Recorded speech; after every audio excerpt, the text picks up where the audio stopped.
Ratio analysis class 12 अन्तर्गतको च्याप्टरको बारेमा आज हामी अध्ययन गर्न गइरहेका छौँ। यो च्याप्टर हामीलाई फाइनल एक्जाममा 5 मार्क्सको सोध्ने गर्दछ। आउनु सुरु गरौँ आजको क्लास।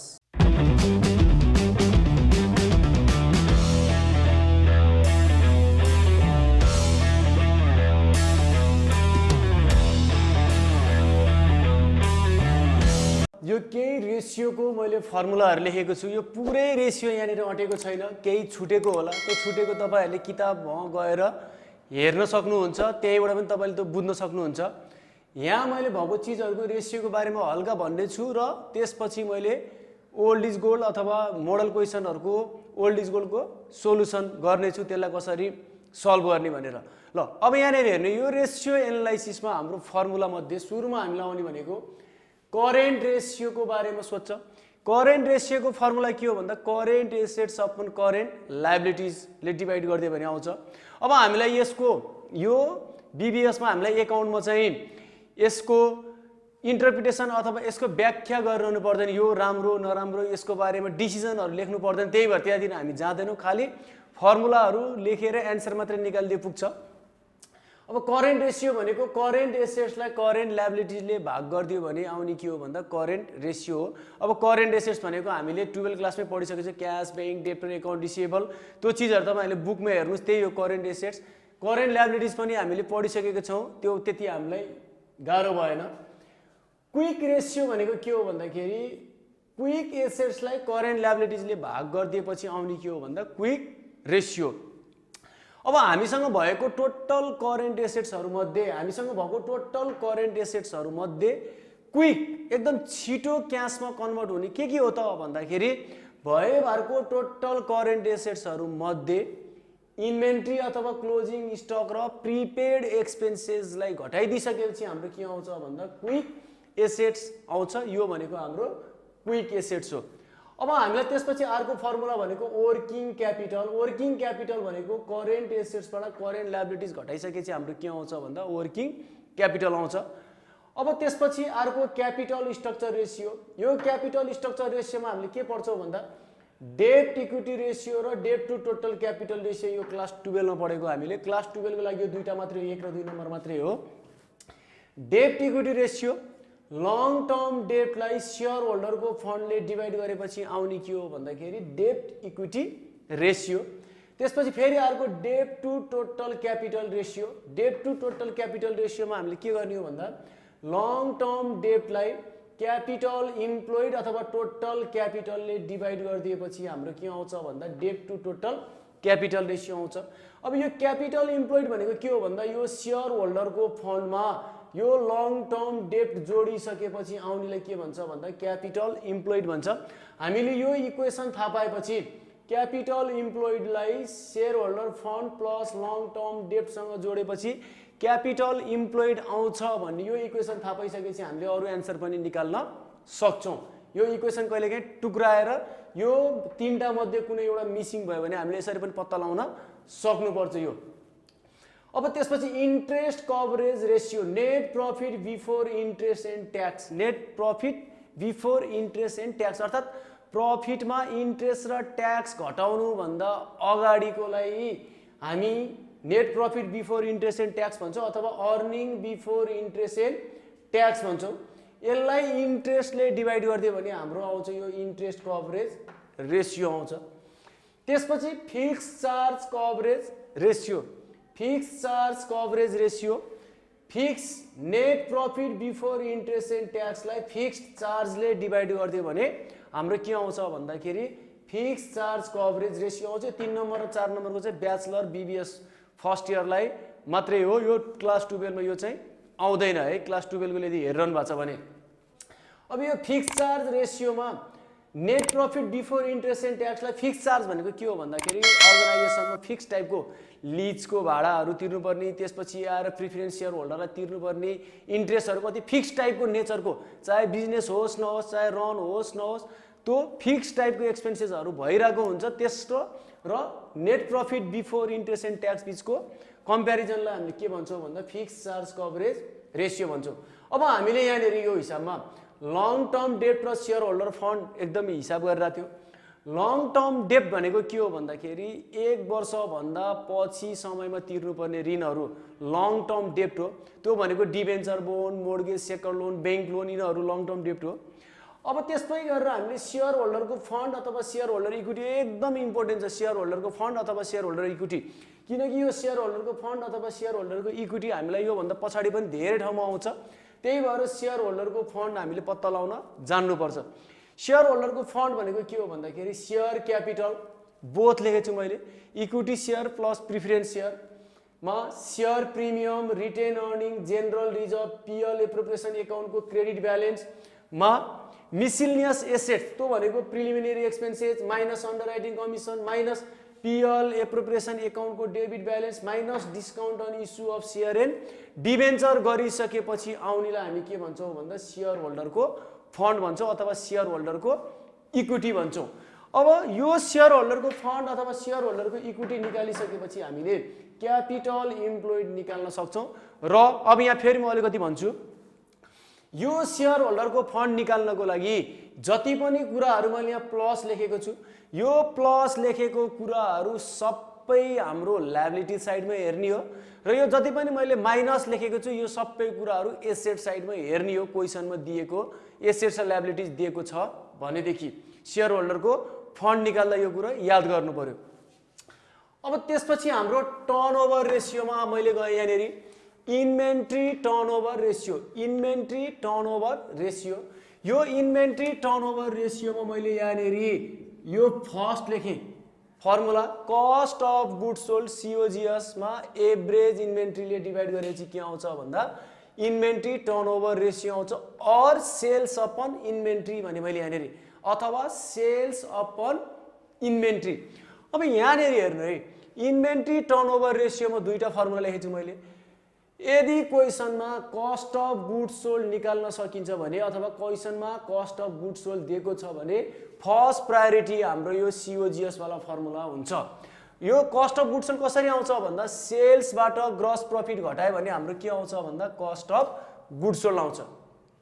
यदि कस्ट अफ गुड्स सोल्ड छैन भनेदेखि बल्ल त्यो बेलामा कुन फर्मुला लाउने भन्दा हामीले सेल्स अपन इन्भेन्ट्री। अब यो एभरेज इन्भेन्ट्री भनेको मैले यहाँ लेखेको छैन। एभरेज इन्भेन्ट्री भनेको के हो भन्दा ओपनिङ इन्भेन्ट्री प्लस क्लोजिङ इन्भेन्ट्रीलाई 2 ले डिभाइड गरे भने के आउँछ भन्दा एभरेज इन्भेन्ट्री आउँछ। अथवा यो एभरेज इन्भेन्ट्री भनेको ओपनिङ प्लस क्लोजिङ बाई 2 हो। यो इन्भेन्ट्रीको opening inventory plus closing inventory by 2 गरिदियो भने के आयो भन्दा एभरेज इन्भेन्ट्री आयो। अब त्यसपछि हाम्रो debtor turnover ratio, debtor turnover रेसियोमा हाम्रो हेर्नुहोस् फर्स्ट प्रायोरिटी यहाँ पनि मैले फर्स्ट लेखेँ। यदि क्वेसनमा क्रेडिट सेल्स क्यास सेल्स छ भने हामीले क्रेडिट सेल्स राखेर त्यसलाई गर्नुपर्छ। एभरेज डेब्टर यहाँ पनि एभरेज भनेको ओपनिङ प्लस क्लोजिङ बाई 2 हो। यदि यो छैन भनेदेखि बल्ल हामीले केलाई डिभाइड गर्ने भन्दा सेल्सले डेब्टरलाई डिभाइड गर्ने, सेल्सले डेब्टरलाई डिभाइड गर्ने। अब यहाँनिर बुझ्नुपर्ने कुरा डेब्टर भनेको यहाँ खाली डेब्टर मात्रै होइन, debtor plus account receivable plus bills रिसिभेबलहरू सबैलाई जोडेर उनलाई के भन्छौँ हामी भन्दा डेब्टर भन्छौँ। यो कुरो हामीले यहाँ बुझ्नु पर्यो। त्यसपछि एभरेज कलेक्सन पिरियड, हामीलाई उधारमा बेचेको सामानहरू वर्षभरिमा कति दिनमा हामीले एभरेज कति टाइममा कलेक्सन गर्छौँ भनेर एभरेज कलेक्सन पिरियड हो। यो भनेको 365 छ, 360 डेज राखे पनि हुन्छ, अर्थात् 360 दिन अथवा 365 दिन जति राखे पनि हुन्छ। एक वर्षमा डेज इन इयर हो, जति दिन हुन्छ त्यसमा हामीले बेचेको सेल्स इन्टु डेब्टर गरिदियो भने हाम्रो के आउँछ भन्दा एबिजी अर्थात् एभरेज कलेक्सन पिरियड आउँछ। 4 नम्बरमा फिक्स एसेट्स टर्नओभर रेसियो। अब हाम्रो यहाँनिर फिक्स एसेट्स टर्नओभर रेसियोमा हामीले सेल्सलाई केले डिभाइड गर्यो भन्दा नेट फिक्स एसेट्सले। फिक्स एसेट्स भनेपछि सेल्सलाई फिक्स एसेट्सले के गरिदियो भन्दा डिभाइड गरिदियो। अब फिक्स एसेट्स भनेको हाम्रो के हो यहाँनिर भन्दा 1 वर्षभन्दा बढी टिक्ने हामीले क्लास 12 पढिसकेको थियौँ। फिक्स एसेट्समा डिप्रिसिएसन छ भने यसलाई माइनस गर्नुपर्छ। यो डिप्रिसिएसन माइनस गरिसकेपछि आउने के हो भन्दा fix assets net fix assets हो। अब त्यसपछि total assets turnover ratio. Total assets turnover ratio भनेको सेल्सलाई टोटल एसेट्सले डिभाइड गर्ने। अब टोटल एसेट्स भनेको के हो भन्दा हामीलाई क्वेसनमा बक्सभित्र लायबिलिटी साइड र एसेट साइड दिन्छ। एसेट साइडमा cash, bank, debtor, preliminary expenses अरू सबै मिलेर 10 लाख रुपियाँ आयो भने त्यहाँनेरि भएको प्रिलिमिनरी एक्सपेन्सेस यदि 1 लाख रुपैयाँ छ भने त्यो टोटल एसेट साइडको टोटल पैसाबाट मिसिलिनियस एसेट्स भनेको यो preliminary expenses, underwriting commission, P L को क्रेडिट डेबिट ब्यालेन्स र discount on issue of share and debenture, यो सब पोइन्टहरू घटाइसकेपछि आउनेलाई के भन्छौँ भन्दा हामीले टोटल एसेट्स भन्छौँ। यसलाई नेट टोटल एसेट्स भनेर बुझे हुन्छ। अब क्यापिटल इम्प्लोइड टर्नओभर रेसियो, सेल्सलाई क्यापिटल इम्प्लोइडले डिभाइड गर्यो, क्यापिटल इम्प्लोइड हामीले यही अगाडि पढिसकेछौँ। Gross profit margin, gross profit upon sales into 100%, gross profit margin. Net profit आयो भने नेट प्रॉफिट अथवा नेट प्रॉफिट आफ्टर ट्याक्सलाई सेल्सले डिभाइड गर्यो भने नेट प्रॉफिट मार्जिन आयो। अब हामीलाई क्वेसनमा +2 मा म्याक्सिमम के सोध्छ भन्दा सेल्स एमाउन्ट बराबर वाट भनेर सोध्छ। सेल्स एमाउन्ट निकाल्नको लागि सोध्छ। सेल्स एमाउन्ट निकाल्नको लागि यो 8 वटा फर्मुला 1 2 3 4 5 6 7 8 वटा फर्मुला जहाँनेरि सबै सेल्स छ, यही फर्मुला टुक्रायो भनेदेखि हाम्रो सेल्स पनि निक्लिन्छ। अर्थात् सेल्स त्यसै आउँदैन, सेल्स काहीँ न काहीँ डिपेन्ड हुन्छ। सेल्स निकाल्नको लागि यही इक्वेसनहरू सल्भ गऱ्यो भने हाम्रो के आउँछ भन्दाखेरि सेल्स आउँछ हाम्रो यो फर्मुला अनुसार। अब त्यसपछि हाम्रो return on share holder equity, return on share holder equity भन्यो भने के आउँछ यसो फर्मुला भन्दा नेट प्रॉफिट आफ्टर ट्याक्सलाई सेयर होल्डरको इक्विटी, हामीले यहीँनिर भनिसकेको छौँ सेयर होल्डरको फन्ड अथवा सेयर होल्डरको इक्विटी। मैले त्यही भएर यो सेयर होल्डरको फन्ड निकाल्न जान्यो भनेदेखि, सेयर होल्डरको फन्ड निकाल्न जान्यो भनेदेखि जहाँ पनि काम लाग्छ भनेको यसले डिभाइड गरेपछि यो रिटर्न अन सेयर होल्डरको फन्ड अथवा इक्विटी आउँछ। Return on equity share holder fund, हाम्रो सेयर होल्डर दुई किसिमको हुन्छ, एउटा इक्विटी हुन्छ एउटा प्रिफरेन्स हुन्छ। सेयर होल्डर इक्विटी भन्यो भने इक्विटी र प्रिफरेन्स दुइटैको हो, तर हाम्रो यो इक्विटीको मात्रै भन्यो भने इक्विटीको मात्रै निकाल्ने, त्यसबेला प्रिफरेन्स सेयरलाई घटाइदिने। नेट प्रॉफिट आफ्टर ट्याक्स दुइटैले मिलेर कमाएकोमा प्रिफरेन्स डिभिडेन्ड, प्रिफरेन्स सेयरको नाफा घटाएर सेयर होल्डरको इक्विटी टोटलमा प्रिफरेन्स डिभिडेन्ड घटाए, प्रिफरेन्स सेयर घटाइदिइसकेपछि के आउँछ भन्दा return on equity share holder fund आउँछ। अब सी नम्बरमा return on assets, return on assets भन्यो भने नेट प्रॉफिट आफ्टर ट्याक्समा इन्ट्रेस्ट जोडेर अथवा इन्ट्रेस्ट नराखे पनि केही फरक पर्दैन। त्यसमा टोटल एसेट्स, मैले अघि नै भन्थे टोटल एसेट्समा मिसिलिनियस एसेट्स घटाइसकेपछि आउने के हो भन्दा रिटर्न अन एसेट्स हो। Return on capital employed, net profit after ट्याक्सलाई क्यापिटल इम्प्लोइडले डिभाइड गरिदियो भने के आउँछ भन्दा रिटर्न अन क्यापिटल इम्प्लोइड आउँछ। त्यसपछि अर्निङ पर सेयर भनेको, अर्निङ पर सेयर भनेको एउटा सेयरले कति कमाए त नि भन्दा आको टोटल एचएससीबी 2065 को हिसाब मैले सोलुसन गर्न गइरहेको छु। यो हिसाब सोलुसन गर्नुभन्दा अगाडि म भाइ बहिनीलाई फेरि एकचोटि के रिक्वेस्ट गर्छु भन्दा मेरो अर्को च्यानल यात्री द ट्राभलरलाई पनि सब्सक्राइब गरिदिनु हुन अनुरोध गर्दछु। यो 2065 एचएसपी को क्वेसनमा मैले यहाँ राम्रोसँग सारेर तपाईँहरूले एकचोटि ओल्ड इज गोल्ड हेर्न सक्नुहुन्छ। मलाई यहाँ स्पेस फेरि पुग्दैन हिसाब गर्नको लागि। मैले क्वेसन पढेँ एकचोटि। यहाँ हामीलाई लायबिलिटिज र एसेट्स गरेर दिएको छ। लायबिलिटिजमा bills payable 90,000, interest payable 18,000, debenture 12% 1,50,000, reserve and surplus 60,000, equity share capital 100 each गरेर 3 लाख।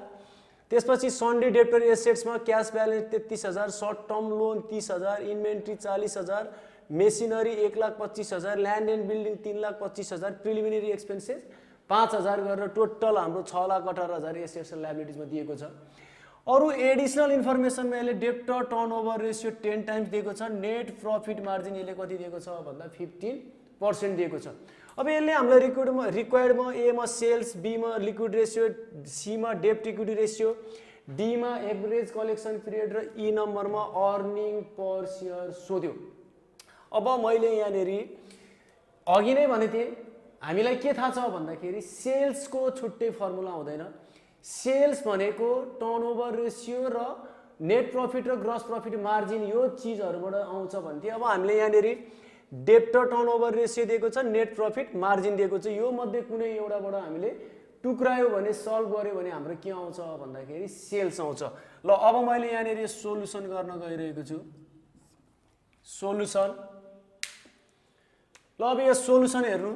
ए नम्बरको सोलुसन हामीलाई के थाहा छ भन्दाखेरि debtor turnover ratio debtor turnover ratio भनेको के हो भन्दाखेरि सेल्सलाई डेब्टरले डिभाइड गरिदियो भनेदेखि के आउँछ भन्दा हाम्रो डेब्टर टर्नओभर रेसियो आउँछ भन्ने हामीलाई थाहा छ। ल अब यो डेब्टर टर्नओभर रेसियो कति टाइम्स छ यहाँ 10 टाइम्स यसले दिएको 10 टाइम्स दिएको छ। अब यहाँनिर सेल्स भनेको हामीलाई कति हो थाहा छैन, सेल्स हामीले निकाल्न लागिरहेछौँ। अब त्यसपछि डेब्टर हेरौँ, यहाँनिर एसेट साइडमा सन्डी डेब्टर, त्यसपछि अल रिसिभेबल पनि के हो भन्दा डेब्टर हो। अरू पनि रिसिभेबल छ कि भनेर हेरेको, यहाँनिर रिसिभेबलहरू छैन भने चाहिँ डेब्टर कति हो भन्दाखेरि 60,000 गरेपछि सेल्स इक्वल टु कति आयो भन्दाखेरि रुपिज 6 लाख हाम्रो एन्सर आयो ए नम्बरको। अब सेल्सको लागि सधैँ हाम्रो कि टर्नओभर कि नेट प्रफिट मार्जिन यही एन्सर दिन्छ, यो मध्ये टुक्रायो भने हाम्रो आउँछ। अब जस्तै यो डेब्टर टर्नओभरबाट एन्सर भेटेन भने हाम्रो ग्यारेन्टी नेट प्रफिट मार्जिनबाट आउँछ, कुनै एउटाबाट मात्रै आउँछ, दुईटाबाट आउँदैन। जस्तै अब नेट प्रफिट मार्जिनलाई टुक्राम, नेट प्रफिट मार्जिन टुक्रायो भनेदेखि नेट प्रफिट मार्जिनको फर्मुला के हो भन्दा नेट प्रफिटमा सेल्सले डिभाइड गरेर आउँछ। तर यो क्वेसनमा नेट प्रफिट कहीँ पनि केही पनि छैन, नभएपछि यो सेकेन्डबाट हाम्रो एन्सर आउँदैन। त्यही भएर हामीले यहाँनिर यो फर्स्टको टर्नओभर रेसियोलाई टुक्राएर एन्सर निकाल्यौँ। अब त्यसपछि बी नम्बरमा जाउँ, बी नम्बरको सोल्युसन हेरौँ। बी नम्बरमा यसले के सोधेछ भन्दाखेरि liquid ratio, liquid ratio, liquid ratio भनेको के हो भन्दा quick assets upon current liabilities.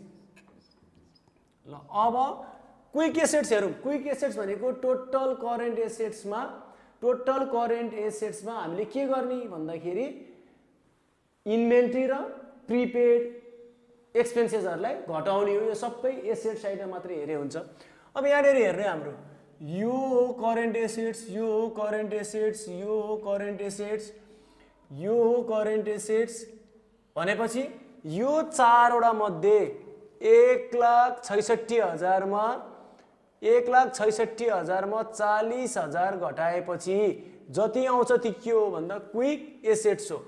अर्थात् यो तीनटा मात्रै इन्भेन्ट्री छोडेर यो तीनटा मात्रै राखे भने आखिर कुरो उही हो। कति हुन्छ भन्दाखेरि यो 1,23,000 आयो करेन्ट एसेट्स टोटलबाट इन्भेन्ट्री घटाउँदाखेरि। अब त्यसपछि करेन्ट लायबिलिटिजमा हेर्नु है, बिल्स पेएबल, इन्ट्रेस्ट पेएबल, यो दुईटा बिल्स पेएबल र इन्ट्रेस्ट पेएबल भनेपछि यहाँ चाहिँ कति भयो भन्दा 1,08,000 आयो भनेपछि हाम्रो यो जति डिभाइड गर्दा आउँछ त्यो हाम्रो के हुन्छ भन्दा लिक्विड रेसियो 1.14:1 यसको एन्सर आयो। यो 1,23,000 यसले डिभाइड गर्दाखेरि 1.14:1 मा कम्पेरिजन गर्ने चलन हुन्छ यसलाई।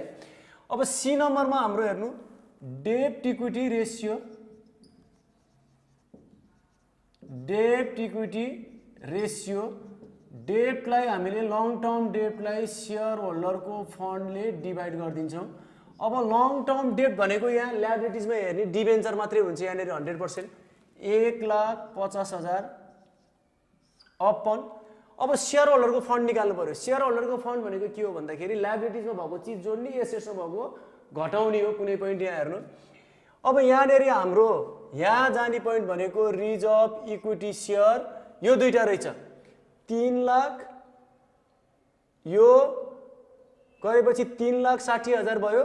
यसमा 5,000 घटाएपछि कति भयो भन्दा 3,55,000 रुपियाँ भयो इन्टु 100%। यदि म यो ठाउँ रह्यो भने म यो एसएचएफ कसरी निकालेको म अहिले देखाइदिन्छु यहाँनिर वर्किङ नोट गरेर।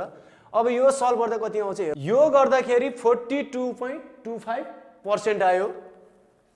डी नम्बर, डी नम्बरमा के छ भन्दाखेरि average collection period, average collection period अर्थात् हामीलाई उधारो उठाउन एभरेज कति दिन लाग्छ भन्ने हो। यो भनेको 1 वर्षमा हुने दिन 365 अपन सेल्स इन्टु डेब्टर गर्दाखेरि 365, सेल्स हामीले अघि भर्खरै निकाले 6 लाख इन्टु डेब्टर कति छ भन्दा सन्ड्री डेब्टर भनेको 60,000 छ भनेपछि यो काटिँदाखेरि 10 भयो, यो गर्दाखेरि 36.5 डेज अथवा 36 दिन मात्रै पनि आउन सक्छ। यदि 360 राख्यो भने हामीले यो आउन सक्छ। अब ई नम्बरमा हेरौँ। ई नम्बरमा के सोधे यसले भन्दा earning per share EPS। Earning per share कसरी निकाल्ने भन्दाखेरि नेट प्रॉफिट आफ्टर ट्याक्सलाई नम्बर अफ सेयरले डिभाइड गरिदियो भने आउँछ। अब यहाँनिर हेर्नु है, यो हिसाबमा नेट प्रॉफिट आफ्टर ट्याक्स हामीलाई दिएको छैन। अब यहाँनिर हामीले एउटा सानो वर्किङ नोट गर्यो भने, वर्किङ नोट नम्बर 1 गर्यो भने हामीलाई के थाहा छ भन्दाखेरि यहाँनिर हेर्नु त नेट प्रॉफिट मार्जिन, मैले सर्ट फर्म लेखेँ यहाँ, इक्वल टु हाम्रो फर्मुला के हो भन्दा नेट प्रॉफिट आफ्टर ट्याक्समा सेल्स इन्टु 100% हो। यो भनेको कति हो भन्दा 15। नेट प्रॉफिट आफ्टर ट्याक्स थाहा छैन। सेल्स हाम्रो कति छ भन्दाखेरि 6 लाख छ इन्टु 100 गर्दाखेरि कति आउँछ भन्दा net profit after tax equal to, यो सल्भ गर्दा हाम्रो कति आयो नेट प्रॉफिट आफ्टर ट्याक्स भन्दाखेरि 90,000 रुपियाँ आयो। 90,000 अपन, अब नम्बर अफ सेयर हेर्नु यहाँनिर 3 लाख रुपियाँ एउटालाई कति 100 इच भनेपछि यो एउटालाई 100 रुपियाँ पर्छ। 3 लाखको टोटल छ भनेपछि यसलाई डिभाइड गरिदियो भने त कतिवटा भन्न आउँछ नि त। यो दुईटा काटेपछि कति आयो भन्दाखेरि 3,000 रुपियाँ आयो भनेपछि तीनटा काट्यो भनेपछि रुपिस कति कमाउँदो रहेछ भन्दा यसले 30 रुपियाँ हाम्रो यसले कमाउँदो रहेछ। ल अब यहाँनिर हेर्नु है, मैले यहाँनिर एउटा चिज देखाइदिन्छु भन्थेँ अघि, सेयर होल्डरको फन्ड कसरी निक्लियो भन्दाखेरि सेयर होल्डरको फन्डमा निकाल्नलाई इक्विटी सेयर अथवा equity share plus reserve and surplus minus preliminary expenses हो। यहाँ कति हो भन्दा 3 लाख प्लस 60,000 माइनस 5,000 गर्दा कति भएको भन्दा रुपिस 3,55,000 रुपियाँ यो भएको हो। यो वर्किङ नोट 2, यो वर्किङ नोट 1। ल यसरी हाम्रो यो हिसाब सल्भ हुन्छ हामीलाई रेसियोको हिसाब सोद्धाखेरि। यो भिडियो मन पर्यो भने लाइक, कमेन्ट र सेयर गर्न नभुल्नु होला। तपाईहरुले अहिलेसम्म यो च्यानललाई सब्स्क्राइब गर्नुभएको छैन भने सब्स्क्राइब गरिदिनु होला र सँगै साथमा रहेको बेल आइकनलाई प्रेस गरिदिनु होला। तपाईहरुले नयाँ भिडियो अपडेटको लागि हामीलाई फेसबुक पेज र इन्स्टाग्राममा पनि फलो गर्न सक्नुहुनेछ, जसको लिंक हामीले तल डिस्क्रिप्सनमा उपलब्ध गराएका छौं।